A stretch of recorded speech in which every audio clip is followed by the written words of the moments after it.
سلام بچه ها، حالتون چطوره؟ خیلی خوش اومدیم به یه رادیو دنتی دیگه. من پارسام و اینجا دنتی اسکوله. داریم تو پلیلیست رادیو دنتی با همدیگه دونه دونه قدم به قدم رادیوگرافی مختلف رو بررسی میکنیم. حالا از آناتومی نرمال دندونان جلسه پیش شروع کردیم، امروز میرسیم به آناتومی ماگزیلا. اگه برای اولین باره که یکی از ویدیوهای کانال منو میبینی، حتما همین الان کانال رو سابسکرایب داشته باش، اون زنگوله بغلیش رو حالت آل قرار بده. کلی ویدیو داریم که تو مسیر دانشجویی و رشته دندون پزشکی بهت کمک میکنه. بدون فوت وقت بریم سر وقت آناتومی ماگزیلا.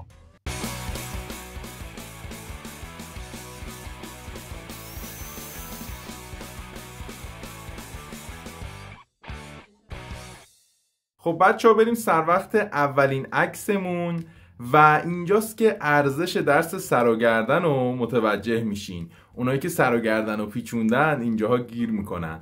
توی درسای علوم پایه بارها گفتیم خیلیاشون به درد نمیخوره، ولی واقعا آناتومی سر و گردن اینجا به کارمون میاد. اولین عکسمون مربوط به سوچور اینترماگزیلاری میشه. خب و یه خط رادیولوسنت دیده میشه. ببینید اینجا نقطه چین قرمزم براتون نشون داده.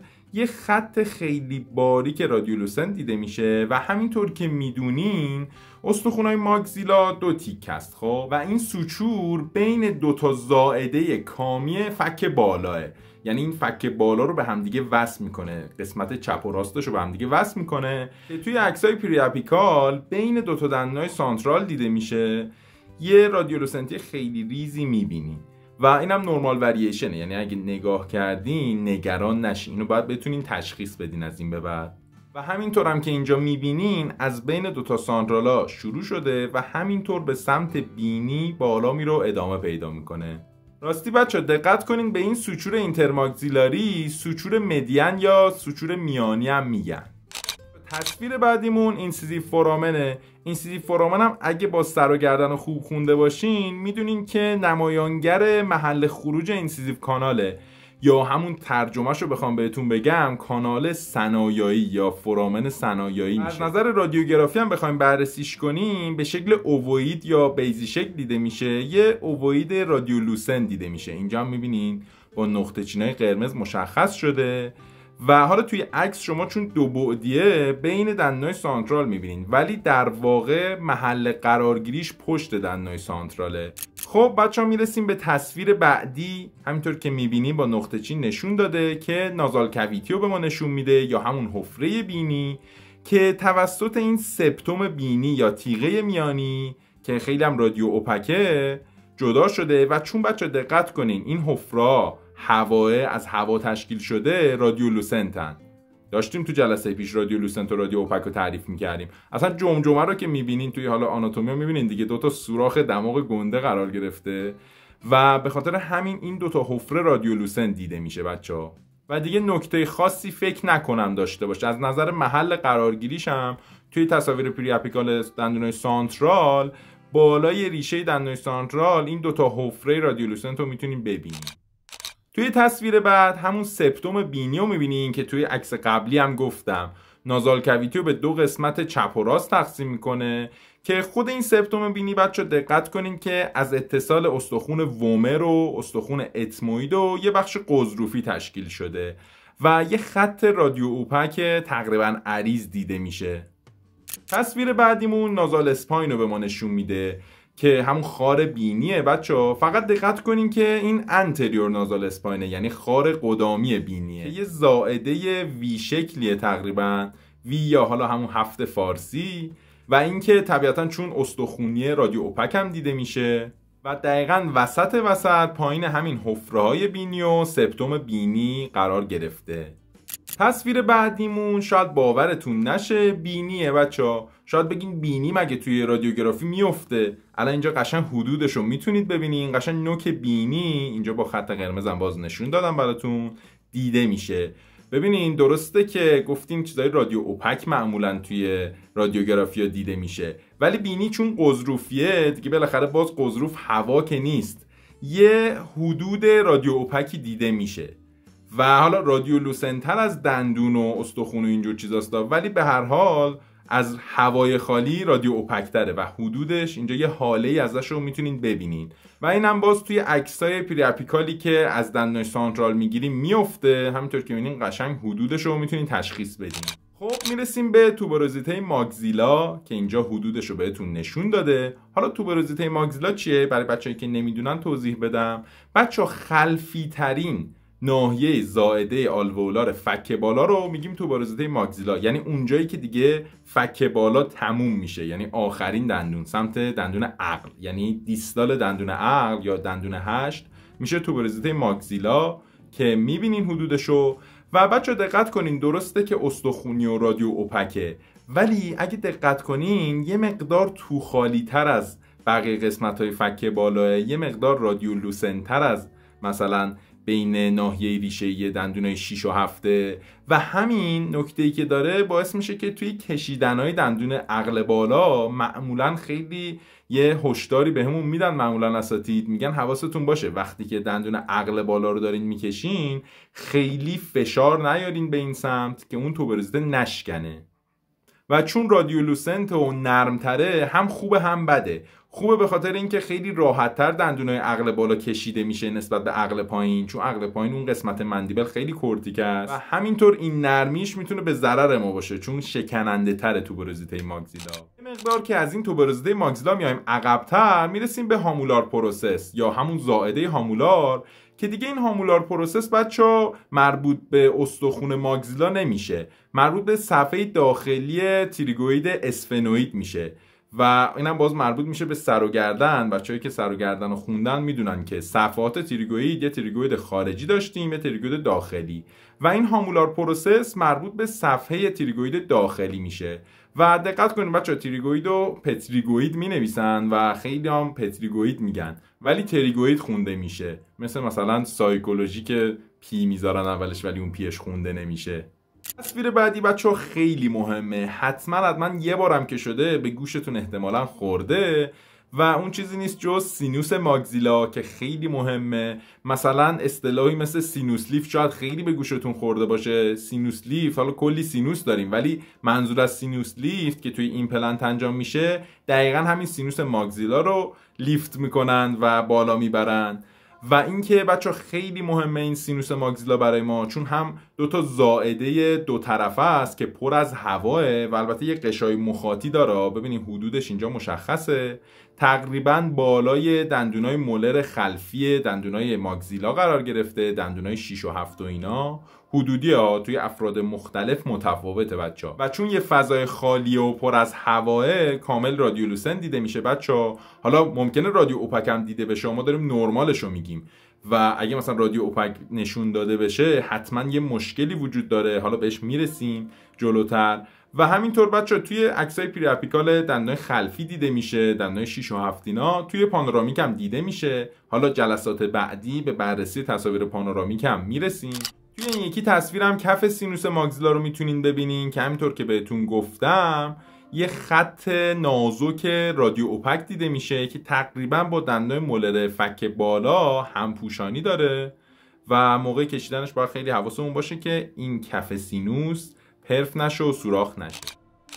همینطور که بهتون گفتم سینوس ماگزیلا تو افراد مختلف میتونه متفاوت باشه. الان اینجا میبینین توی بعضیا میتونه کامل اکستند بشه سینوس ماگزیلا و قشنگ مثل زاده آلوئولار قشنگ نفوذ کنه به این زاده آلوئولار دندونا. قشنگ می‌بینیم بین تمام ریشه ها رو گرفته و واقعا مثلا دندون کشیدن برای یه همچین کیسی خیلی سخته، احتمال پرف شدن سینوسش خیلی زیاده و حتی بچه سینوس ماگزیلا میتونه دیستالی اکستنشن پیدا کنه. ببینین قشنگ کامل توبروزیته ماگزیلا رو در بر گرفته و حالا خیلی فرقی نداره، هر جهتی میتونه اکستنشن پیدا کنه سینوس ماگزیلا. خیلی وقتا مثلا دندونای فک بالا رو که بیمارا میکشن توی سنای پایین سینوس به سمت پایین اکستند میشه و حتما همچین فردی برای مثلا ایمپلنت باید سینوس لیفت رو انجام بده.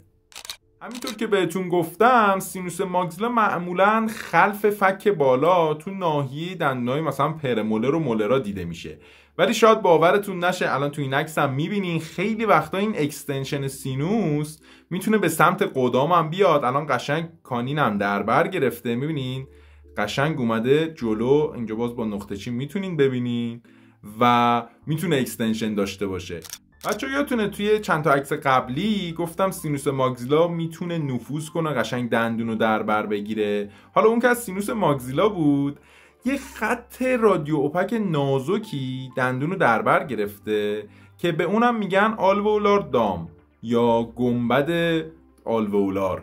حالا ترجمهش همچین چیزی میشه که یه خط رادیو اوپک خیلی نازکیه که ریشه دندون رو در بر گرفته و به خاطر این بود که بهتون گفتم ریشه دندون در تماس مستقیم با هوا نیست. این آلوئولار دام وجود داره.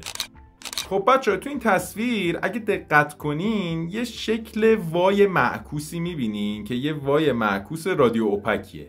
حالا این ناشی از چیه بچه‌ها؟ حدود قدامی سینوس ماگزیلا به صورت طبیعی بهتون گفتم اگه اکستنشن حالا خیلی عجیب غریبی نداشته باشه، حدوداً مزیال مثلا دندون 4 دیستال دندون 3 اینجا و کف حفره بینی هم که میدونین نشونتون دادیم تو عکس قبلی.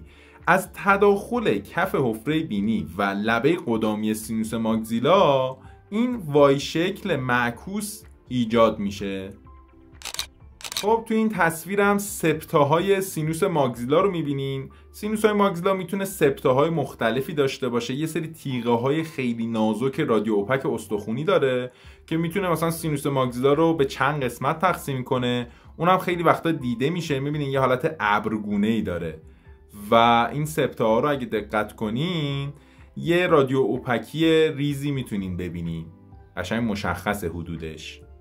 میرسیم به زایگوماتیک پروسس ماگزیلا. بچه‌ها دقت کنید، زایگوماتیک پروسس ماگزیلا یه استخون داشتیم به اسم زایگوما یا همون استخونای گونه توی سر و گردن. باز ارجاعتون میدم به آناتومی سر و گردن. دقت کنید زایگوماتیک پروسس ماگزیلا مربوط به استخون ماگزیلاه، زائده‌ایه که از ماگزیلا وصل میشه به استخون زایگوما. اینجا هم حدودش رو بهتون نشون داده، یه حالت یو شکلی داره و حدوداً توی ناحیه مولرای اول دیده میشه که طبیعتاً چون که زائده استخونی رادیو اوپک دیده میشه بچه‌ها. خب زایگوماتیک پروسس ماگزیلا رو گفتیم، میرسیم به خود استخون زایگوما. بچه‌ها ببینین زایگوماتیک پروسس ماگزیلا که این خط یو شکل زرد بود، همینجا که میبینین این خط قرمز رنگی که میبینین حدود تحتانی استخون زایگوماه و بچه‌ها دقت کنین که جفتشون رادیو اوپکن، هم زایگوما هم زایگوماتیک پروسس ماگزیلا. ولی این زایگوماتیک پروسس ماگزیلا، این زائده زایگوماتیک استخون ماگزیلا رادیو اوپک تره و قشنگ یادمه اساتیدمون میگفتن که یکی از محکمترین استخون‌ها همین زایگوماتیک پروسس ماگزیلاه که از کاسه چشم محافظت میکنه، حالا توی دعواها و نزاعها برای اینکه آسیب به چشم نخوره و اینجا هم رادیو اوپکیشو میتونید ببینین قشنگ به وضوح. بچه‌ها دقت کنین، حالا اینم برای یادآوری میگم، استخون زایگوما با این استخونایی که بهتون میگم مفصل میشد، هم به ماگزیلا از جلو مفصل میشد، هم به فرونتال مفصل میشد، هم به اسفنوید از داخل مفصل میشد و هم به تمپورال از سمت دیستال مفصل میشد. خب بالاخره میرسیم به تصویر آخر که البته این تصویر مربوط به مندیبل میشه، ولی چون که توی پریاپیکالای ماگزیلا شاید دیده بشه اینم براتون اینجا گذاشتم که شاید خالی از لطف نباشه. همینطور که میبینین یه رادیو اوپکی مثلثی شکلی اینجا دیده میشه. خب بچه این کرونوید پروسس مندیبله و زاده کرونوید بهش میگن که خیلی نازک و مثلثی شکله و توی تصاویر پایین توبروزیته میفته معمولا. بچه برای اینکه این به بعد با همدیگه تعامل بیشتری داشته باشیم و فقط من متکلم وحده نباشم، تصمیم گرفتم از این به بعد پایان هر کدوم از ویدیوها یه دونه کویز براتون میذارم. کویز تایم بچه‌ها.